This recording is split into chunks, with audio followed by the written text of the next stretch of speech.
Yo, what's up homies and welcome back. So today we're actually gonna be doing something a little bit different, something that I've actually kept myself from doing on my channel, and that is basically just a rant about normal stuff that is actually happening in the communities around the world, whether it may be gaming related or social related and all that kind of good jazz. And today we're gonna be talking about the gaming community here on YouTube. I'm actually gonna be taking the example of a really big and popular Call of Duty YouTuber. His name is TmarTn, 2.5 million subs. He does basically videos on news related to Call of Duty. This is basically just an introduction for all of you guys that came here or that might have come here from the CSGO content that I've been putting out in the past couple of months. This is who we're gonna be talking about. And the reason why I'm actually making this video is not really to address the dude in particular.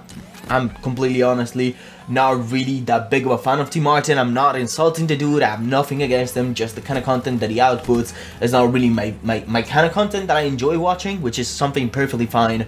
And it's not really concerning only TmarTn or the video that TmarTn made yesterday night, which by the way is going to be linked down there in the description and also one of the tabs up there. You can open it, it's going to open in a new window so that you don't have to pause this video. And it's mostly related to how viewers in general tend to perceive YouTubers once they reach a particular goal. Now, we've all heard the phrase, oh my god, you've changed, I don't know, Jeb, you've changed, World, you've changed, and just to name a few. Basically, just the kind of content that the content creator is outputting is different from what he once started, which makes sense. Because when the content creator actually started new in YouTube, he was not doing it full time, and he possibly grew up while he was doing YouTube. He changed point of views, he changed opinions, and all that kind of good jazz, which is perfectly normal for someone to do. It's part of growing up, it's part of becoming a man, or just growing older by itself. You change point of view on different arguments, you change opinions, you change the way you approach life, which is perfectly normal. And I guess that kind of relates to the fact that people in general, and by people I mean viewers in this particular case, are afraid of change. I actually just took a class about it, which is called Change Management, and the entire class was basically concerned how people are afraid of change, are afraid of the one thing that made them happy or that made them satisfied changing. Not really because they know that it's gonna be bad or worse than before, but simply because it's gonna be different than before, and people have the general fear of the unknown. What basically the entire video is gonna be about is that TmarTn just uploaded is basically people trying to call him out for riding Activision's dick, just as he said himself. Activision is the developer that outputs Call of Duty and a bunch of other titles, if I'm not wrong. But that's irrelevant. What he was basically saying is that while he was doing this YouTube thingy, he got accused multiple times, along with other content creators from the Call of Duty community, to just change his own opinion about the game, about the DLC, in order to basically boost sales. And I can assure you, okay, I don't know the man, I've never met the man, I've never had, you know, a one-to-one, face-to-face conversation, but from what I've seen so far, the guy really seems like a nice guy, like overall. Don't get me wrong, okay, by saying that, you know, he is riding Activision's dick, he of course is saying by the fact that he gets, along with a couple of other YouTubers, he gets sponsored, if that's even a thing. Basically, Activision pays for him to come at the developer studio to play the DLC, I don't know, like a couple days earlier, so that then he's able to record that gameplay and upload a video about it before anyone else. Which, don't get me wrong, I personally believe it's extremely unfair compared to, let's say, other YouTubers that just get the access to the DLC exactly when the DLC is dropped. That I completely agree is completely unfair and is completely bullshit. But I can also understand Activision's point of view, okay? They want to basically promote the game even before people had the chance to understand whether or not they actually might like it. They want to surprise people, basically, okay? They want to catch them by surprise. And that's why I understand why, you know, Activision or any other big publisher relies on YouTubers, because nowadays advertisement is completely pointless, to be completely honest. Like, think about it. 10, even 5 years ago, people my age, people that were like, I don't know, from 10 to 20 years old, most of their time was spent watching TV. That's where they could find all the ads. And personally, I can see TV as the corrupted, as the dark side of the entertainment industry, just because it seems so fake overall. And then there was this one beautiful thing called YouTube, in which anyone could be the TV host of the favorite program. Anyone could go ahead and create something out of their own and share their own opinion. just absolutely beautiful. That's why I love YouTube so much. I love online entertainment that much, because it does not follow the rules or the general basic rules that other kinds of entertainment does. Let's say that TV does. In TV, you're being paid to act a role.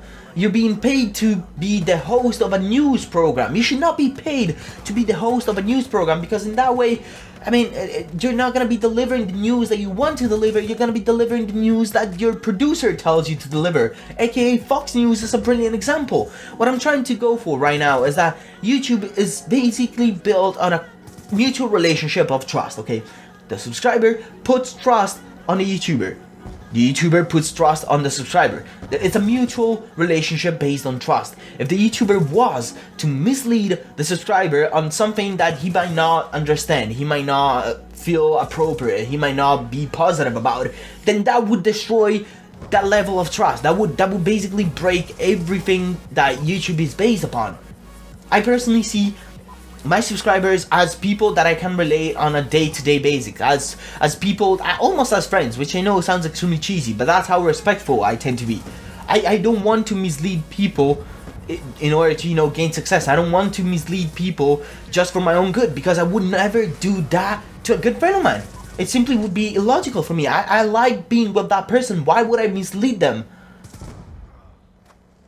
I'm just getting really pissed off by the general public, aka the viewers, you guys, and sometimes even myself, just judging YouTubers based on how much money they make, just taking on the fuck of the money. Mate, you never ask, I don't know, like the father of a friend of yours that maybe goes around with a Ferrari, how much money he makes. That's extremely disrespectful.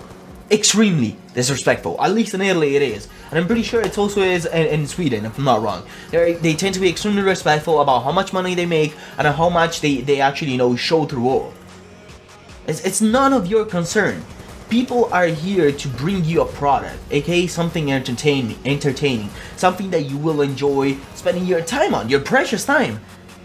So you should, if anything, be grateful, and so should I. You see, YouTubers should be grateful because there are people who believe in them. And those people who believe in them should be grateful that the YouTuber is bringing out the content that they've been asking for. If you do not like a particular YouTuber, just click the subscribe button a second time and it's gonna unsubscribe you from the channel. You're never gonna see that man ever again. What is the point? Why are you losing time just typing in the comment section below like, oh my god, kill yourself, you're riding the Activision stick, blah blah blah blah blah blah blah. No, what is the point of that? What is the point of that? You could have gone out with your friends, have a laugh. You could have gone out with your father and, you know, had a proper good talk with your father. You know, the kind of talk that makes you feel like, oh my god, I actually really love this man. You could have gone out and found yourself a girlfriend, a beautiful person to spend the remaining time of your life with. I don't understand what is the point of just, you know, typing hate down there in the comments, which I understand, you know, there are trolls out there. I understand trolls. I've been a troll myself in the past because I had, you know, a sad period, an alone period, and that's what I used to do. Okay, I didn't do it because I enjoyed it. I did it because I needed the attention. I needed someone to just be like, hey, this guy is a really big asshole. Just let me answer that comment down below and be an even bigger asshole. I mean, you do understand that it makes no point. Plus, for those that are actually, for the general public, aka non-YouTubers, people that would not benefit from receiving a particular information 30 minutes earlier, 1 hour earlier, a couple days earlier, why would you be mad that your favorite content creator gets access to something that you want to see and that actually posts a video of that particular thing that you want to see the day the thing actually releases? It allows you to actually go ahead and preview what you wanted to spend your hard-earned money on. I mean, I generally do not understand why there is so much hostility towards YouTubers that actually manage to, you know, do the dream job of their life, to just go ahead and do YouTube for a living. I genuinely do not understand. It's mind-boggling. It really is. Or maybe I'm just the only one that sees YouTube the way that it is, you know, like a romantic and cheesy way, which might be it. But I don't know. I just had to share with this, you guys. I'm sorry if, you know, went a little bit long, if it's kind of a rant. I hope you guys enjoyed it nonetheless. Hope you had a beautiful, beautiful day. If you want more people to see this video, if you share my opinion, please be sure to type a comment down below telling me so, and also slap a like if you would not mind. Hope you had a beautiful, beautiful day. Thank you for watching. Bye bye.